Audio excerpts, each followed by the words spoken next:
साहेब, तुम्हाला मिळालेला पुरस्कार आणि तुम्ही राबवलेलं अभियान 100 दिवसाचं याबद्दल आपल्या प्रतिक्रिया सांगा। माननीय मंत्री श्री देवेंद्रजी फडणवीस साहेब यांनी निर्देशित केल्याप्रमाणे 100 दिवसाचा जे कार्यालयीन सुधारणा मोहीम होती त्यामध्ये मुरबाड पोलीस स्टेशनचा पूर्ण कोकण विभागामध्ये प्रथम क्रमांक आलेला आहे।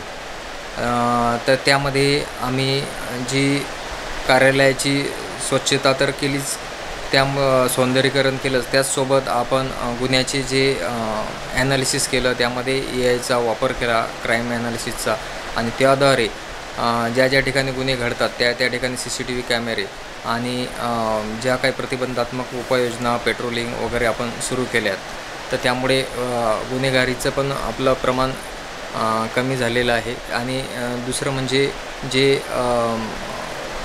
मुद्देमाल, हस्तगत मुद्देमाल असतो ते परत करण्याचे पण जवळपास 25 लाखाचा मुद्देमाल आम्ही लोकांना परत केलेला आहे, तो पण त्यामध्ये एक निकष होता।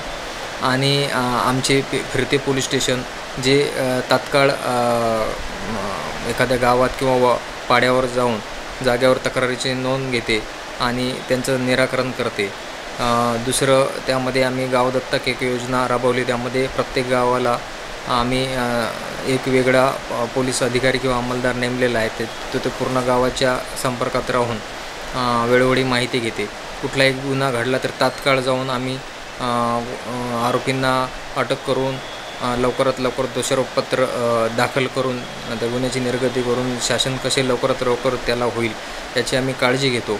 तर एकंदरीतच या 100 दिवसाच्या कृती आराखड्यामध्ये आम्हाला जे वरिष्ठांनी, माननीय SP साहेबांनी, माननीय आजी साहेबांनी पण जे काही आम्हाला वेळोवेळी सूचना दिल्या त्याप्रमाणे आम्ही ज्या सुधारणा घडवून आणल्या, तर त्यामुळे आपल्या पूर्ण मुरबाड पोलीस स्टेशनला त्याचा फायदा झाला आणि आम्ही त्यामुळे हा प्रथम क्रमांक प्राप्त करू शकलो।